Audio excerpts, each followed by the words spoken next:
sesuai dengan besaran yang diketahui, sesuai dengan B, I, sama T-nya. Lanjut kita ke nomor 4. Menganalisis jenis kutub magnet dan interaksinya. Ini soalnya sudah pernah saya berikan dulu waktu latihan soal bab kemagnetan. Silakan diperiksa lagi dan dipelajari. Untuk soal nomor 4 ini hampir sama dengan soal nomor 2. Bedanya ada interaksinya. Maksudnya interaksi itu apakah dia tarik-menarik atau tolak-menolak. Yang kelima maksudnya. Soal yang kelima adalah menghitung arus listrik sekunder pada transformator step down. Transformator step down itu transformator yang tegangan primer atau VP lebih besar daripada VS.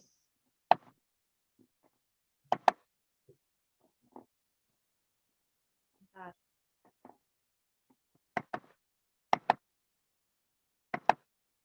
Oke, kita lanjut. Ini kenapa ini? Bentar lagi. Oke, kita lanjutkan. Saya ulangi, transformator step down itu tegangan primernya atau VP lebih besar daripada VS. Dengan rumusnya, antara V, tegangan sama kuat arus listrik, hubungannya adalah VP per VS sama dengan IS per IP. Ini adalah rumus yang menghubungkan atau rumus tentang tegangan dan kuat arus listrik pada transformator. Ingat, pada transformator step down, primernya lebih besar daripada sekundernya. Jadi yang V-nya primer itu yang dimasukkan di atas, maksudnya sebagai pembilang. Sebagai pembilang, angkanya harus lebih besar daripada yang sekunder ini. Itu. Silakan diperiksa lagi PPT yang sudah saya berikan, kemudian rumus-rumusnya bagaimana dipelajari lagi supaya kalian lebih memahami. Soal yang nomor 6 adalah menganalisis arah medan magnet pada gaya Lorentz menggunakan aturan tangan kanan. Aturan tangan kanan pada gaya Lorentz itu seperti ini. 3 begini, di mana tiga-tiganya itu saling tegak lurus seperti ini. Oke. Yang jempol adalah arus listrik. Yang jari telunjuk saya, jari telunjuk adalah medan magnet, arah medan magnet atau B-nya. Kalau ini I, ini B. Kemudian jari tengah saya yang menunjuk ke atas, itu adalah arah gaya Lorentz-nya. Saya ulangi, ini I, ini B, ini F.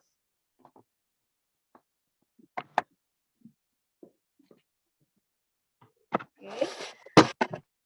Bentar.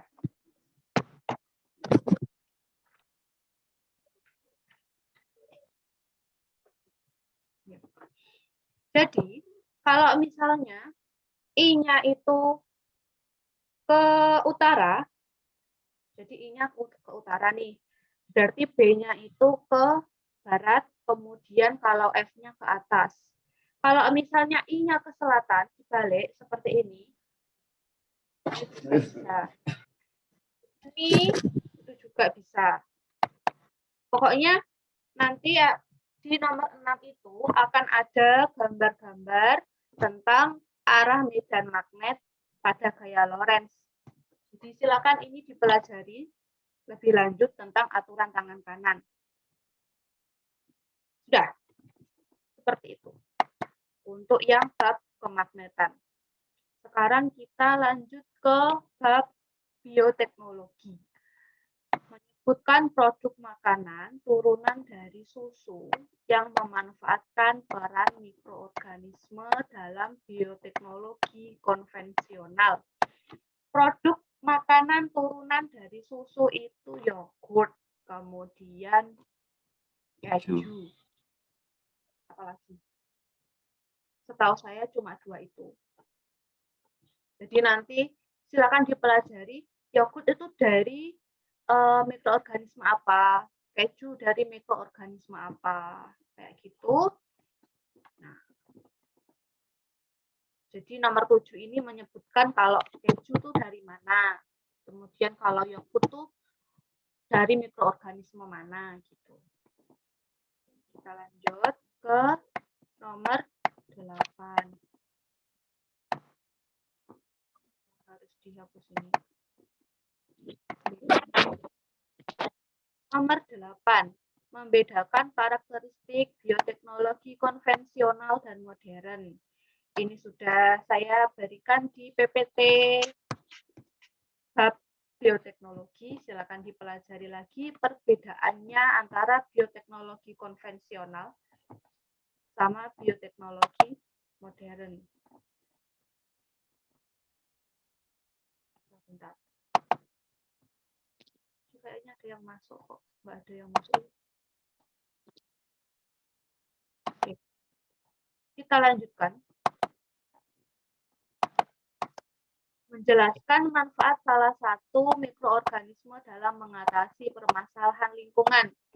Ini silakan dicari, boleh di internet, cari boleh di buku tentang mikroorganisme yang mengatasi permasalahan lingkungan. Permasalahan lingkungan itu seperti apa? Permasalahan lingkungan itu ada banyak sekali.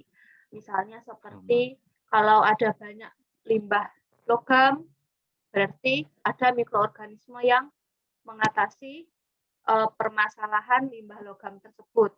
Sebentar.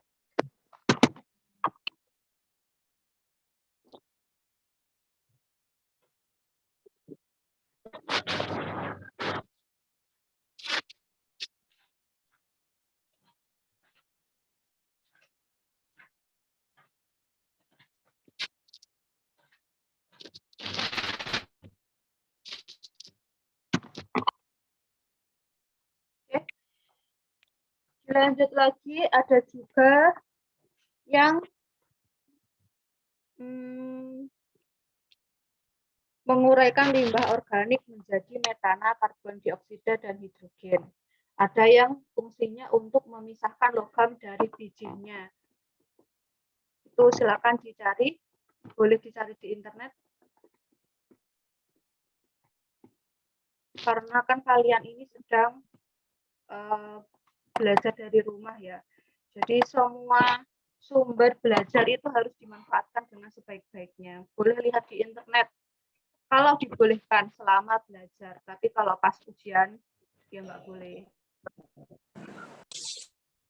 Kita lanjutkan. Kemudian menentukan dampak negatif bioteknologi dalam bidang kesehatan dan lingkungan. Dampak negatif bioteknologi dalam bidang kesehatan itu adalah, ini saya kasih bocoran jawabannya. Dampak negatif dalam bidang kesehatan itu adalah yang pertama menimbulkan reaksi alergi. Kalau misalnya alerginya bisa sedikit, maksudnya bisa sedang, bisa berat, bisa juga ringan, tergantung individunya. Kemudian selain menimbulkan reaksi alergi juga mengakibatkan bakteri itu resisten pada bioteknologinya. Jadi bukannya malah sembuh, tapi malah makin bahaya.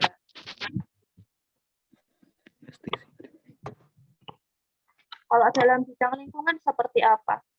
Dampak negatifnya bioteknologi dalam bidang lingkungan itu adalah menghilangnya populasi asli dan alami di suatu tempat atau menghilangnya plasma nuktah lokal, organisme lokal yang bukan dari organisme transgenik atau hasilnya bioteknologi. Jadi untuk lingkungan, dampak negatifnya bioteknologi itu adalah organisme hasil bioteknologi. Organisme hasil bioteknologi itu bisa menggeser kedudukan organisme alami penghuni suatu tempat. Kalau misalnya organisme aslinya itu tergeser, berarti ekosistemnya lama-lama juga akan bergeser dan itu bisa merugikan buat manusia juga.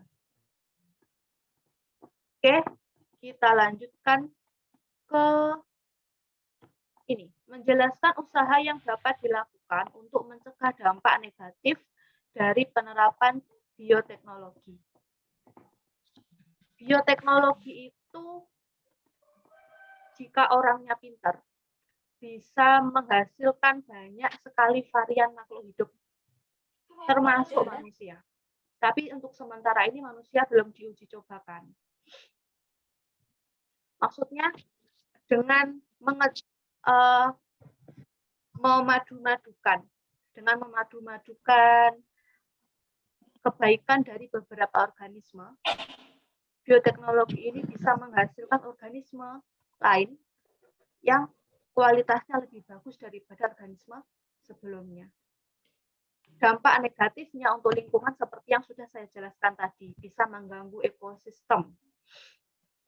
Nah, supaya dampak negatifnya itu bisa dicegah, salah satu caranya adalah dengan kode etik, yaitu dengan memberikan peraturan bagi para ilmuwan dan prosedur kerja bioteknologi di laboratorium. Jadi dengan diberikannya aturan itu, ilmuwannya bisa tahu batasan mana yang boleh diciptakan, mana yang boleh, mana yang tidak boleh. Wong garek nulis paling yo apa-apa langkah-langkah alat bahan. Oke, bisa kita lanjutkan. Untuk nomor 12, mengkorelasikan bahan baku dan mikroorganisme yang dimanfaatkan berdasarkan gambar produk makanan. Jadi nanti diberikan gambar produknya, kalian diminta untuk menghubungkan bahan bakunya apa dan mikroorganismenya apa. Misalnya loh ya ini, berarti tidak ada di soal. Tempe bahan bakunya kedelai, mikroorganismenya apa gitu. Kita lanjut ke bab selanjutnya yaitu materi. Materi berarti kita tentang atom, proton, elektron, dan neutron. Soal nomor 13. Menentukan nama, bentar.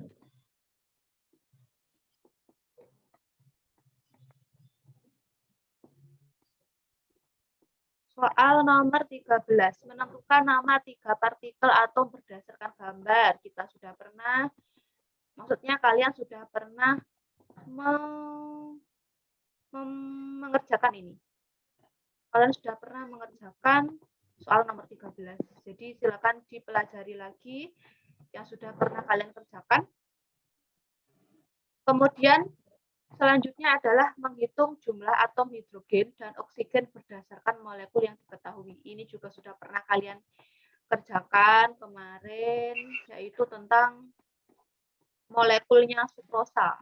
C12, H22, O11 itu. Persis soalnya guys, saya nggak nambah-nambahi, saya nggak mengurangi.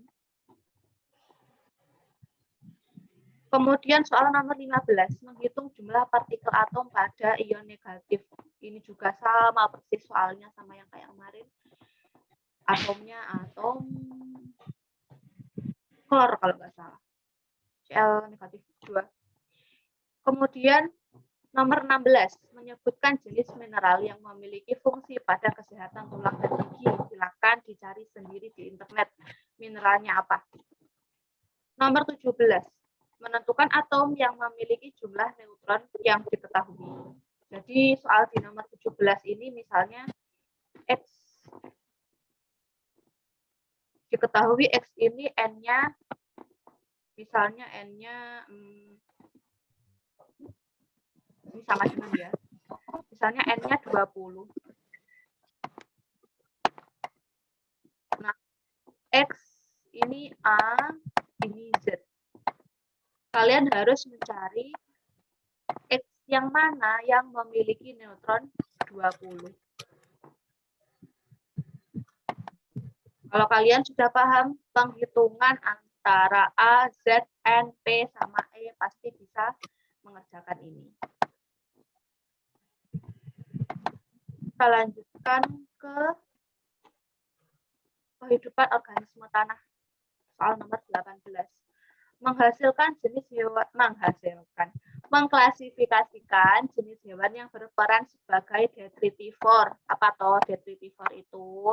Detritivore adalah organisme yang menguraikan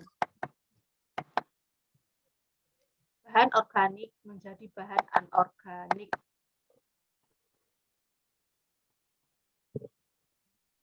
Bentar.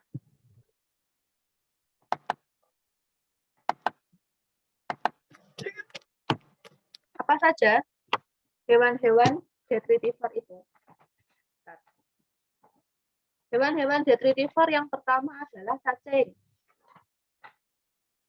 Kemudian yang kedua adalah siput. Yang ketiga adalah luwing. Ada banyak juga yang lain.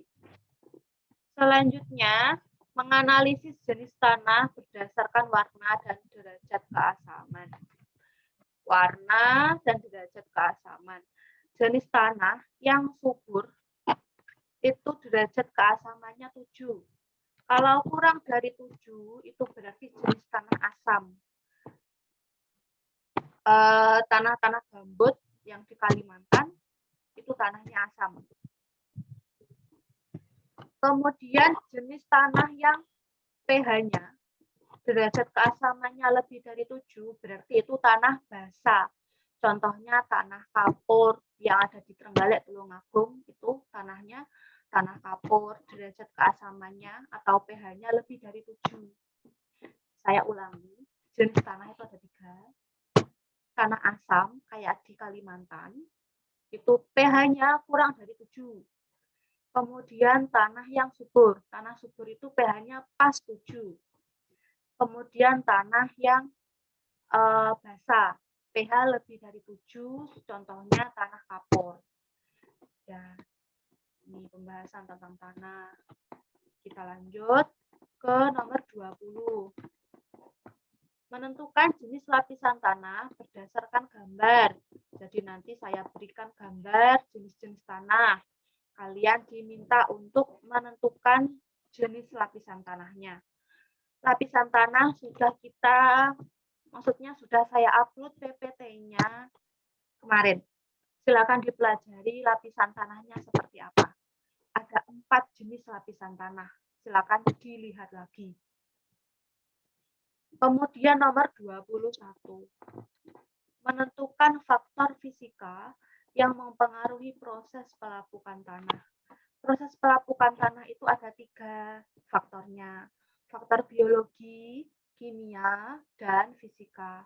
Faktor biologi sesuai namanya berarti itu disebabkan oleh makhluk hidup. Contohnya seperti lumut, kemudian bakteri, kayak gitu-gitu. Kemudian kalau faktor kimia itu berhubungan dengan reaksi air dengan reaksi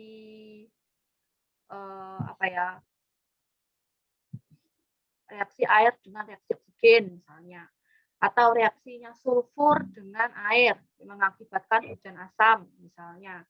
Kemudian reaksi karbon dengan belerang misalnya. Jadi kalau yang reaksi-reaksi itu berarti faktor kimia.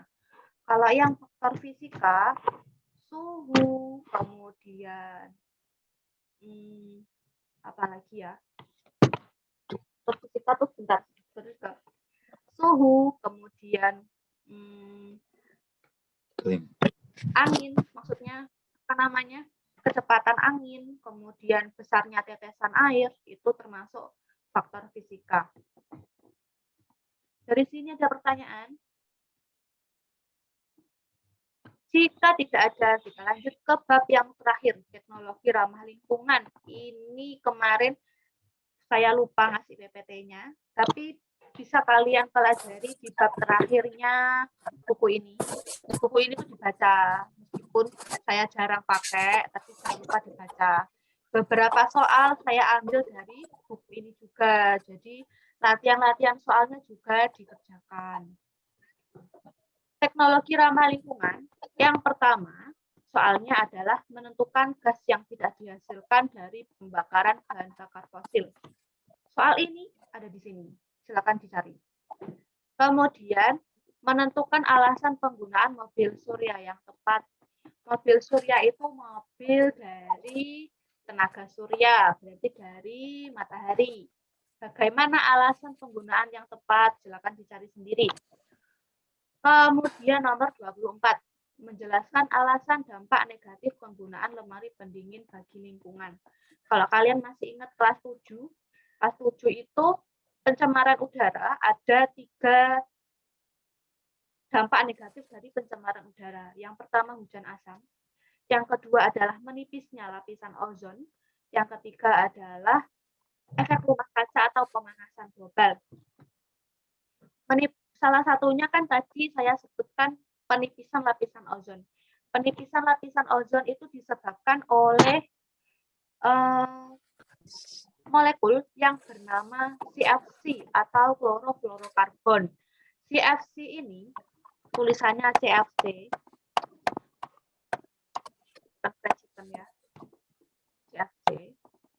CFC ini adalah zat aktif yang dihasilkan oleh lemari es, kemudian semprotan parfum, nah gitu. Jadi alasan dampak negatif penggunaan lemari pendingin adalah bisa menipiskan lapisan ozon. Penipisan lapisan ozon itu bisa mengakibatkan apa toh?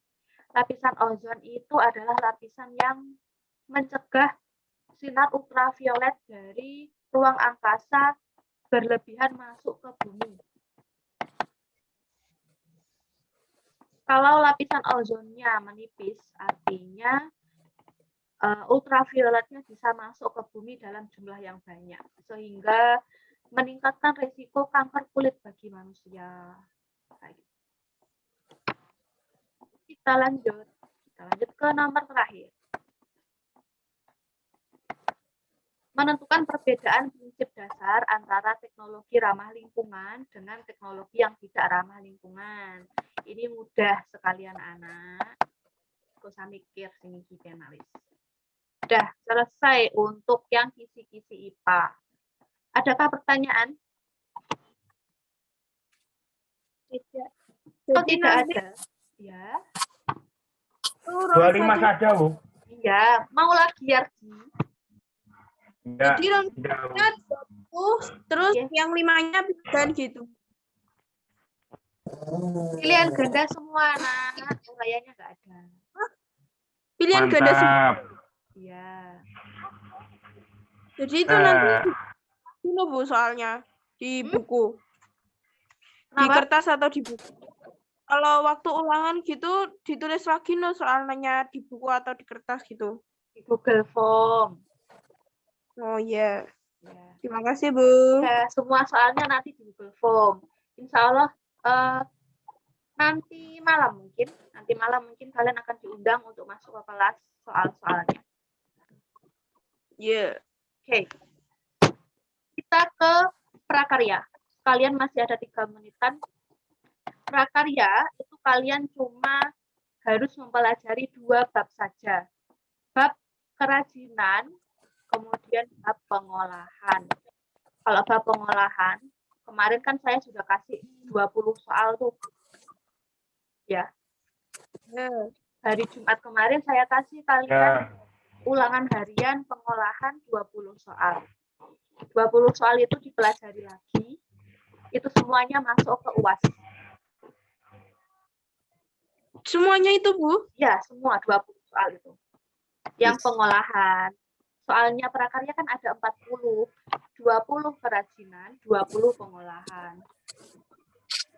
Iya. Ya. Sekarang yang kerajinan. PPT kerajinan yang saya berikan ke kalian kemarin, silakan dipelajari lagi. Semua soalnya berasal dari itu. Gambar-gambarnya, kemudian alat dan bahan. Contohnya seperti ini. Bentar. Saya kasih sedikit aja. Ini nanti kisi-kisinya saya upload juga di Google Classroom. Ya, Google Classroom kalian, jadi bisa dipelajari lagi. Seperti soal nomor 7, menentukan jenis media campuran yang digunakan berdasarkan gambar produk kerajinan media campuran. Ini nanti disediakan gambar misalnya patung sama apa gitu. Terus nanti kalian diminta untuk menentukan bahan utamanya seperti apa. Jadi kayak apa yang kemarin itu, Bu? Kayak apa? Yang itu loh hiasannya buat penari itu sama. Ya, betul. Ya benar. Silakan dipelajari PPT-nya. Kalau misalnya pengen tahu bukunya tuh ini. Silakan cari di internet ya. Nah, 9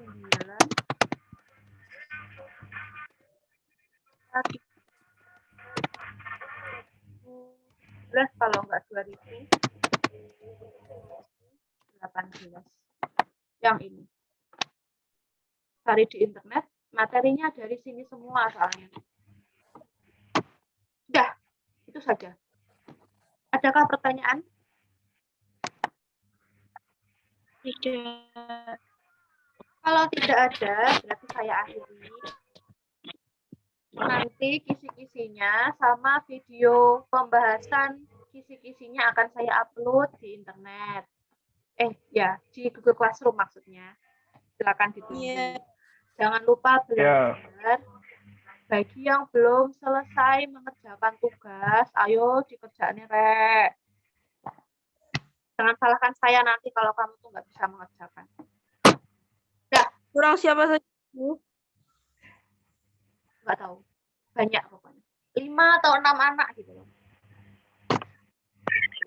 Dan itu kelas 9A semua, guys. Ya Allah, kelas 9. Mantap, Bu. Mantap. Saya masuk nggak, Bu, itu? Aku Kamu kelas gating. 9 piro? Mantap. Mantap. 9 Allah, Bu. Wes Miftah iki mesti.